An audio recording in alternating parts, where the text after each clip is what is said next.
President Duterte's weekly address aired this morning without any mention of what's going to happen after May 15 or the supposed end of the enhanced community quarantine in some areas. Instead, the president discussed how the government faces challenges in its distribution of cash aid. Because of this, the president ordered the DSWD to tap the military for these activities. Takot ako na baka makurakot ito. Takot ako na makatingan ito. Kasi ayoko na magano. Basta ganon. Sabi ko, baka. Nangyari nga. I will ask General Bautista to use solely ang kanilang full charge sa DSWD. He will request na kapwa niya sundalo noon. The president lashed out at communist rebels who, according to him, have been hampering cash aid distribution in some areas. The president then offered a 2 million peso bounty for commanders of these rebels.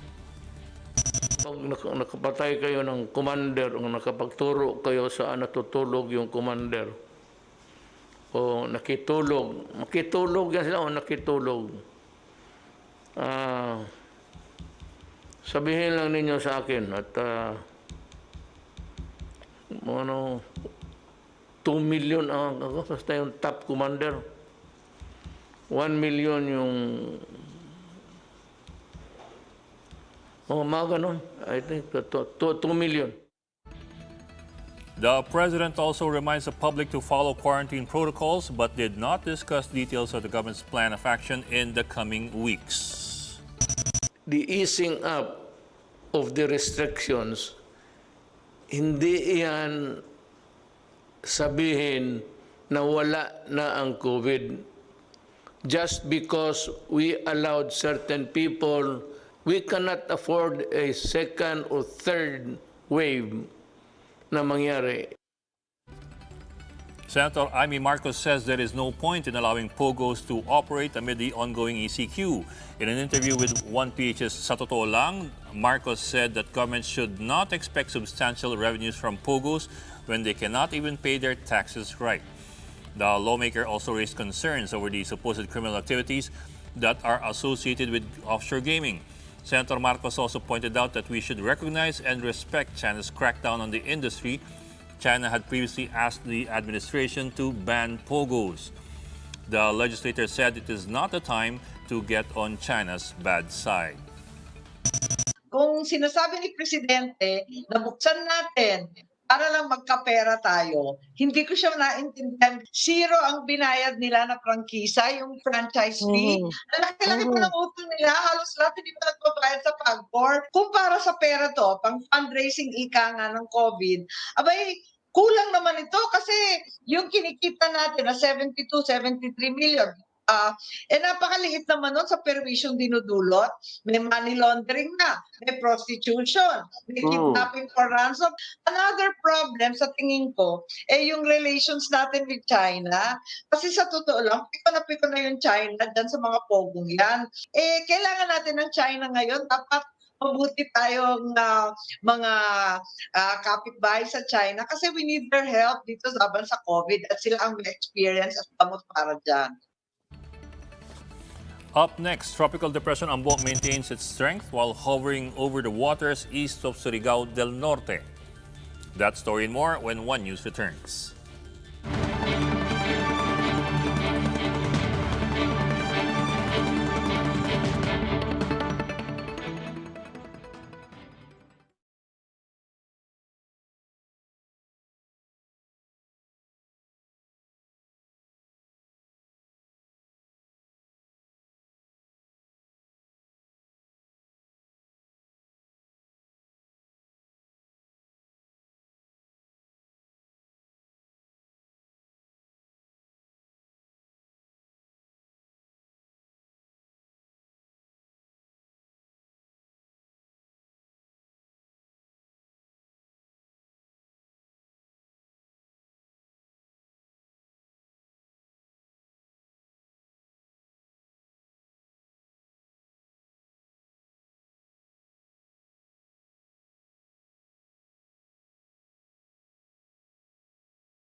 Bihin ito, magiging dahan-dahan, hinay-hinay, unti-unti ang ating strategiya.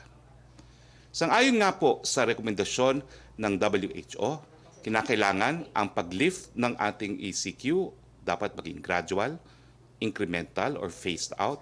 Strong and resilient health system ay dapat nakalagay na. If restrictions are realized too soon before a strong health system in place, this will likely lead to resurgence. Ito ngayon ang kasalukuyang sitwasyon ng bansa. Una, malaki ang naging impact ng lockdown sa kaso ng COVID, ngunit malaki rin ang naging epekto nito sa ating ekonomiya.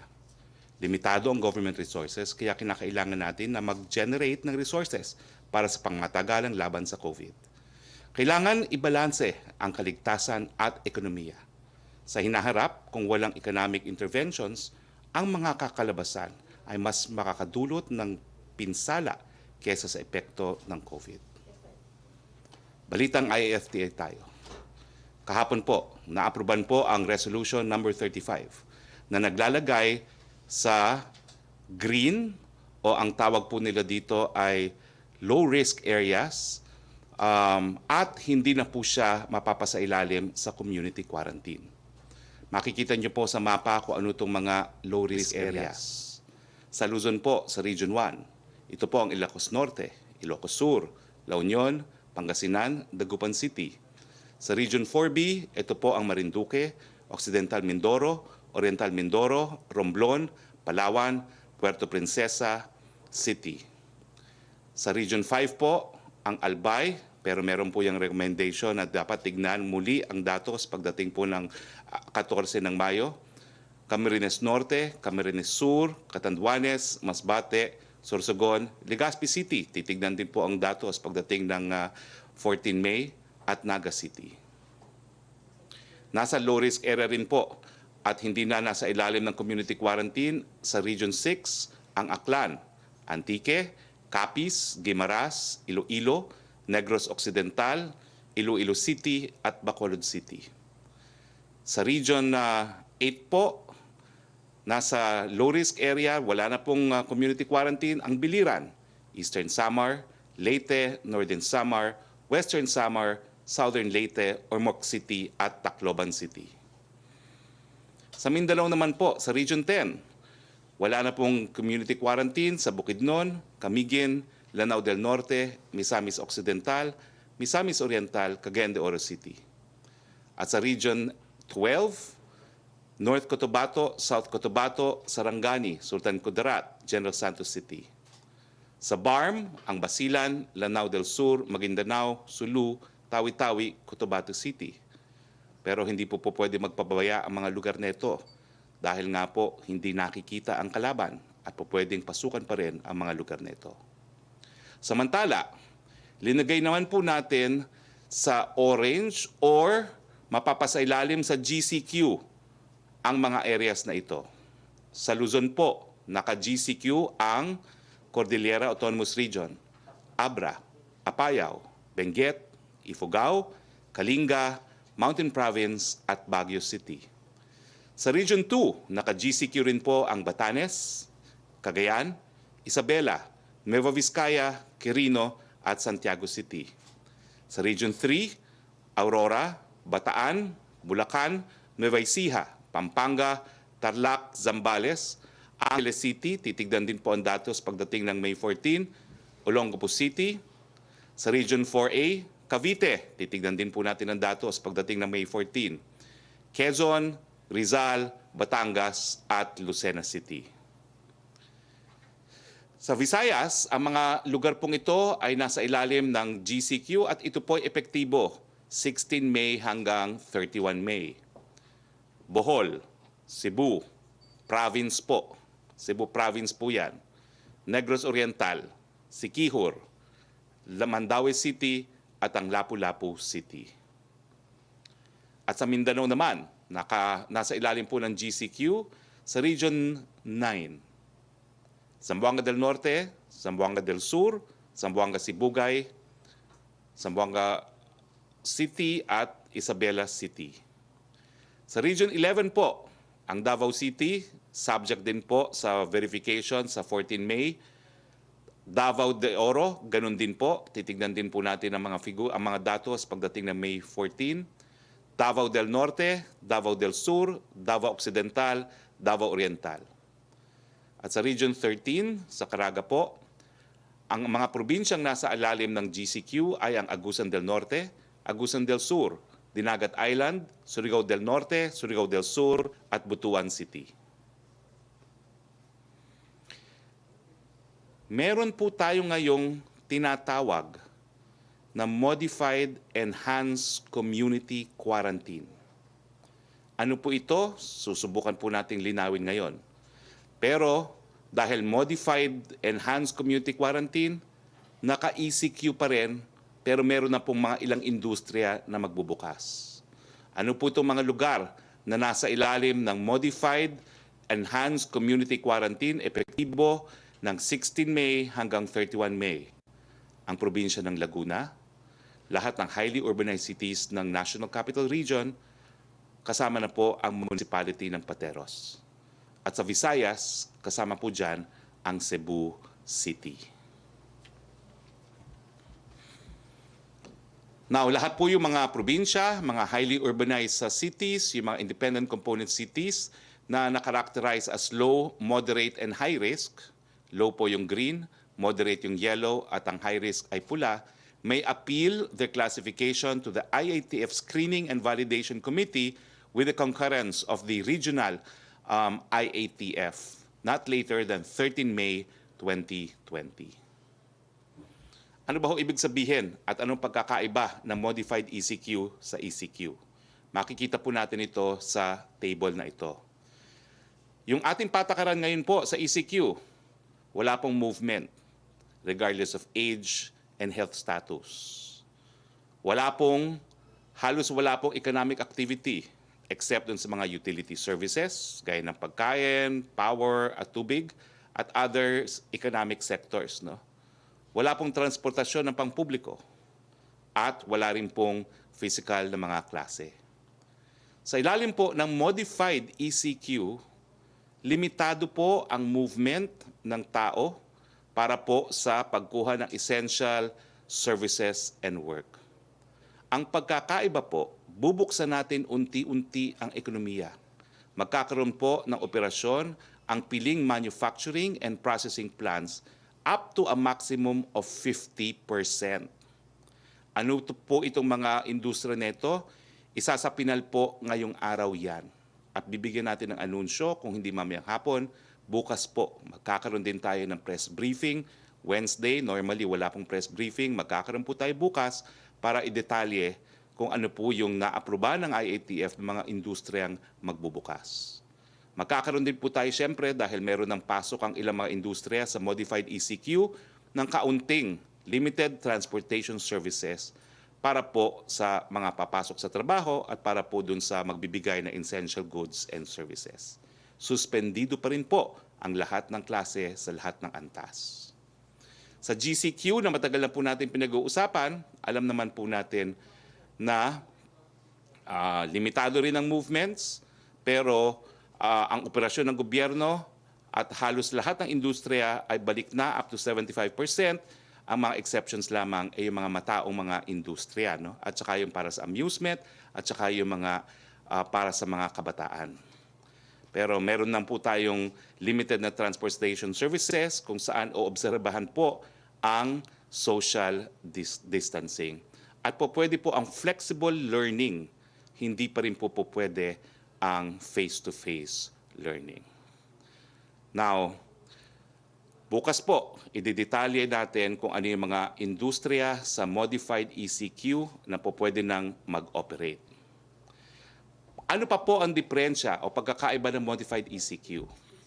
Well, alinsunod na rin po ito sa kagustuhan ng mga mayor. No? Ang ating mga mayor po ay humingi sila, well, una-una po, ang hiningi po ng mga mayor ay tatlo. Unang-una, ang sabi nila, hindi po pwedeng magkaiba ang klasifikasyon ng mga syudad at munisipyo sa Metro Manila, dapat iisa lamang. Kaya nga po, nakinig po ang IATF at iisa lang po ang regime, kumbaga, applicable sa ating Metro Manila. At ito nga po ang modified ECQ. Pangalawa, ninais din ng mga mayor na i-impose ang GCQ sa NCR, pero ang mga LGUs ay papayagan na mag-lockdown ng mga barangay as needed. Yan po yung pangalawang suhestyon na inadapt po ng IATF. Paano po gagawin ito? Nagkaroon po tayo ng mga tinatawag na mga different zones. Ito po yung critical zone at makikita nyo po sa graph na ito po yung pula. Meron tayong containment zone, meron tayong buffer zone, at meron tayong outside of buffer zone. Ang critical zone po, ito siyempre yung matataas ang kaso. Kailangan merong more than 20 cases for every 100,000. No? Yan po ang critical zone. At itong mga critical zone pong ito, mananatili po under ECQ as we know it. Hindi magbabago po ang ECQ as we know it doon sa mga critical zone. At yan din po ang mangyayari sa containment zone. Ito po yung mga areas na nakapaligid sa critical zone dahil hindi naman natin maiwasan talaga na tratuhing isang geographical region, yung critical zone at containment zone. Ang containment zone po, mas konti mga kaso, 1 to 19 for every 100,000, pero pareho po silang under ECQ.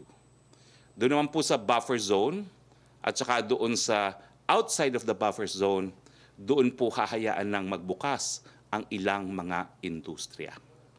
So ano po ang ibig sabihin ng modified? Ang modified po na ECQ is ECQ. Kaya lang merong ilang industriya na bubuksan hanggang 50% at merong pa rin ilang mga zona, mga barangay o grupo ng mga barangay na mananatili sa ilalim ng ECQ. Hinay-hinay, dahan-dahan, unti-unti po ang ating pagbukas.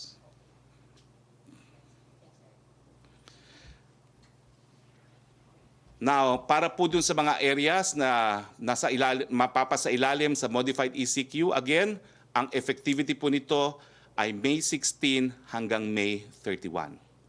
Ang rekomendasyon po ng National Task Force Against COVID-19 ay ina-adapt po natin in relation dun sa mga proposed zoning concept and corresponding qualification and its phase response or intervention. Ibig sabihin, hindi lang po yan isang barangay, kung hindi yung mga barangay na nakapaligid din. No? At alinsunod po rito, yung mga lokal na pamahalaan na po ang siyang magdideklara at magka-classify kung ano yung mga barangay na matataas pa po ang kaso ng COVID para po masubject pa to ECQ. Kailangan po yung classification at pagtatalaga at pag-identify ng LGU ay gawin pursuant to a confirmation to be made by the Regional Interagency Task Force. Sa ibang balita po, na-aproban na rin po yung rekomendasyon ng IATF na bigyan ng 5 milyon pang pamilya mula po sa first tranche ng Social Amelioration Program ang ating mga kababayan. Ulitin ko po, na-aprobahan na po.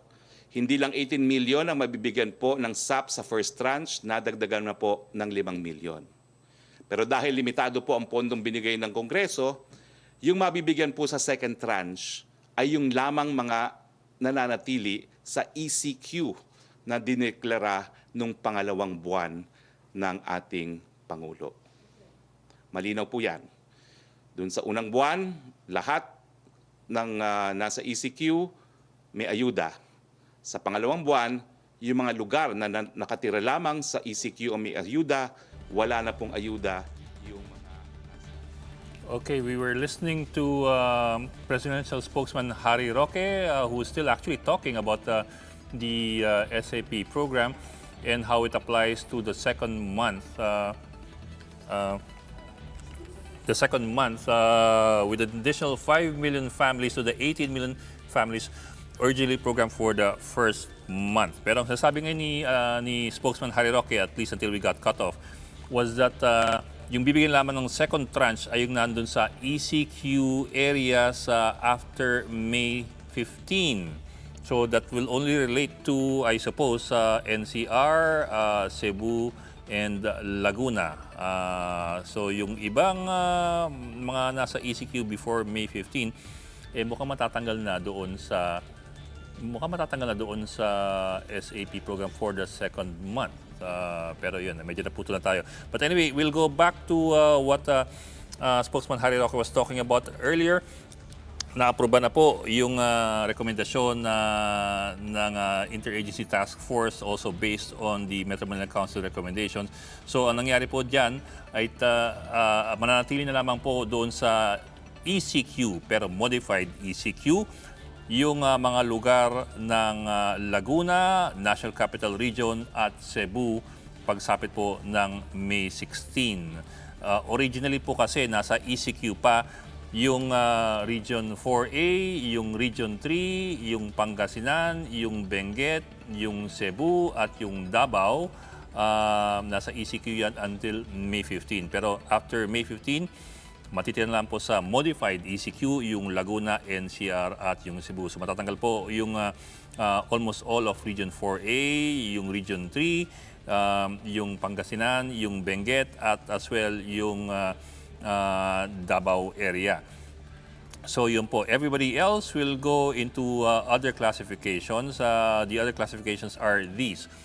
Yung green or low risk areas na hindi under any kind of quarantine at all, hindi sila under GCQ or ECQ ay ang Region 1, ang Region 4B, that's Marinduque, Mindoro, Romblon, Palawan, Region 5, Region 6, Region 8, Region 10 sa Mindanao, that's yung Misamis, Bukidnon, and so on. Region 12, yung Cotabato, Sarangani, Sultan Kudarat, Jensan. Yung BARM, yan po yung Basilan, Lanao, Maguindanao, Sulu, Tawi-Tawi. Tapos yung second level po, yung Orange GCQ. Ito po yung Cordillera, so Abra, Apayao, Benguet, and so on down the line. Region 2, Batanes, Cagayan, Isabela, Quirino. Region 3, Aurora, Bataan, Bulacan, and so on. And Region 4A, except of course for Laguna, so nandyan po yung Cavite, Quezon, Rizal, at yung Batangas. Sa Visayas po, Region 7, Bohol, Cebu as a province, hindi po yung syudad, and Negros and Siquijor, among others. Sa Mindanao, Region 10, yung Zamboanga Peninsula, Sibugay, Region 11, Davao City, pending po ang kanilang results sa May 14, the day before the quarantine ends. Davao de Oro as well. Davao del Norte, Sur, Occidental, Oriental, at Region 13, Caraga, Agusan, Dinagat, Surigao, and so on down the line. So again po, yung third level ng quarantine, it's what they now call modified quarantine, which we will explain in a while, will now only include Laguna, NCR, at ang Cebu. So yun po yung tatlong levels. Matitira lang po sa modified ECQ ay Laguna, NCR at Cebu. Those who want to appeal their classifications to the IATF may still do so they can still be modified. Ngayon po, ano po yung pagkakaiba ng present ECQ doon sa modified ECQ come May 16 for Laguna, NCR, and Cebu? Ito raw po yung pagkakaiba. Under the present ECQ, there is no movement regardless of age, health, and status. There is no economic activity except for the utilities, no public transportation, and no classes. Yan po yung ating kinalalagyan ngayon hanggang Mayo 15. Ngayon po, by May 16, under the modified ECQ for NCR, Laguna, and Cebu, ito na po yung magiging patakaran. There will now be limited movement of essential services and work. They will slowly open the economy. In details po, ito po yun. Government will operate select manufacturing and processing plants by up to 50% of their workforce. Yung pong listahan ng mga papayagang mga planta at pabrika ay ipipinal po yan ngayong araw at maglalabas po ng listahan ngayong araw kung ano po yung mga maaring bigyan ng hanggang 50% ng kanilang mga workforce o trabahador. So yun po, mga kalahati, papayagan yung kalahati ng workforce ng ilang mga selected na industriya. And that list will be finalized by today or tomorrow. As well, there will be limited transportation services to service those who will be going to work. Ayan pong 50% na yan. However, classes will still remain suspended. At least yung physical classes for the modified ECQ areas. Ngayon po, meron pong may specifics na binigay si Secretary Roque doon sa modified ECQ dahil binigyan po ng parang zoning classification sa itong modified ECQ. Meron lang konti tayong katanungan pero mamaya siguro natin may tatanong kasi dun sa mga zoning areas, meron na pong 4 na zoning areas. Yung critical, ito po yung delikado talaga. Susunod po yung containment areas, ito po yung nasa paligid ng critical areas, at yung buffer at yung sa labas ng buffer. These 4 zones are within the modified ECQ. Ano po yung ibig sabihin yan? Yung critical areas po ng mga zones, ito po yung merong 20 COVID positive per 100,000 residents. Yan po ay mahigpit na nasa ECQ pa rin. Yung containment areas yan, o containment zones, yan po ay nasa paligid ng critical zones. Yan po ay merong nagpa-positive na 1 hanggang 11 na COVID-19. Yan po ay naka-ECQ din. So kung meron kayong at least 1 doon sa inyong area, you can imagine na kayo po ay nasa containment area o nasa critical area. Ang hindi lang po malinaw, how kung mag-a-apply dito yung sinasabi nila na up to 50% na pagbubukas doon sa manufacturing at processing plants and workforce. Hindi po yun masyado nalinaw. As well, meron po pong dalawa pang zones, yung buffer at yung outside buffer. Yun po siguro doon talaga pasok yung up to 50% ng workforce. Ngayon po, the local government units are allowed to designate kung ano yung mga barangay o areas nila na maisa sa ilalim sa critical, containment, buffer o outside buffer. So the LGUs are that authority has been devolved to the LGUs. However, this is pursuant to confirmation by the Regional Interagency Task Force. So hindi po yan unilateral on the part of the mayors. Kailangan pong kumonsulta doon sa NCR IATF in the case of NCR. Ngayon po, for GCQ areas, yung karamihan po na I suppose nasa orange zone, government offices and industries are allowed to resume work up to 75% of their workforce. So, yan po, 2/3 ng 3/4 ng kanilang workforce ay papayagan ng pumasok. Also, they are allowed to have flexible learning arrangements for school. So, yun po. Tapos sa huli po, bago tayo maputol, yung Social Amelioration Program po, inaprobahan na po ng IATF at ng Pangulo yung pagdagdag 5 milyong pamilya doon sa original na 18 milyong pamilya na sinama doon sa first tranche ng SAP. However, ang sabi ni Secretary Roque, itong second tranche ay ibibigay lamang doon sa mga nasa ECQ areas. Yung nga lang po, yung ECQ areas ay NCR at yung Laguna at yung Cebu. So hindi po malinaw gaano kung paano po mangyayari niyan kung may nagdagdag na 5 milyong pamilya doon sa 18 milyong pamilya. Samantalang Laguna, NCR at Cebu lamang yung nasa ECQ. So yun po, that's all we have so far. And we will try to get some more clarity on the zoning, on how the zoning applies to the modified ECQ and doon po sa Social Amelioration Program. So that's what we've all been waiting for the whole day today, and I suppose that does provide a little bit of clarity to the rest of the day. Now, moving on to other news stories, the NDRRMC warns the public against possible flooding and landslides due to tropical depression Ambo. Local government units have been alerted against the possible effects of this weather disturbance as some areas under GCQ and ECQ, including Metro Manila, will be affected. Ambo was last seen by Pagasa hovering over the coast of Surigao City. While it has maintained its strength overnight, the State Weather Bureau warns that it may intensify into a severe tropical storm within the next 2 days. Ambo's forecast track has also changed as it is now expected to make landfall over northern Samar on Thursday. It will then slightly move northward towards Bicol region and Calabarzon, and then Central Luzon and Ilocos region. Parts of Mindanao will likely experience light to moderate rainfall, with at times heavy rain showers brought by Ambo, while the rest of the country may still enjoy fair weather with occasional isolated rain showers within the next 24 hours. We will be back with more stories. Keep it here on One News.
Good afternoon. This is One News Now.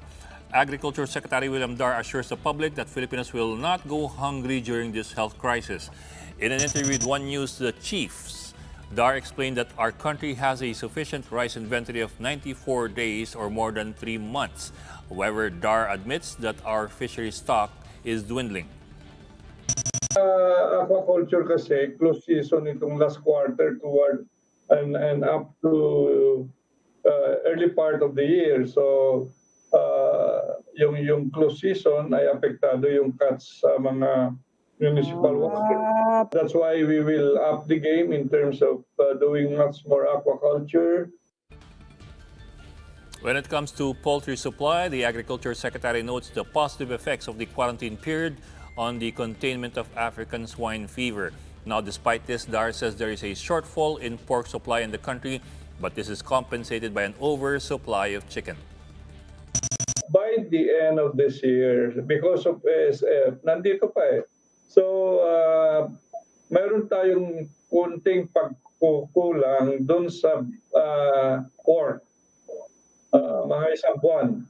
However, okay, mayroon tayong sobrang-sobra naman sa chicken. And our year-end inventory by end of 2020 for chicken, we have more than 233 days of supply. So what we are saying is, kung walang baboy konti, ay kakain muna tayo ng chicken. The Singaporean government is now focusing efforts in curtailing the coronavirus threat among foreign workers. 90% of the financial hub's almost 24,000 confirmed cases are foreign nationals employed in the city-state. That is why a new swab isolation facility dedicated to foreign workers has been set up by the government in the district of Tuas. Foreign workers with respiratory symptoms or those who were exposed to confirmed patients will be sent to the center for swab testing. While waiting for test results, patients can consult doctors via a remote system and rest in isolation beds. The Singaporean government will also be distributing 20,000 pulse oximeters to foreigners so that they can immediately check their health condition. For more updates, follow News 5, the Philippine Star, and Business World Online. I'm Ed Lingao. We are One News.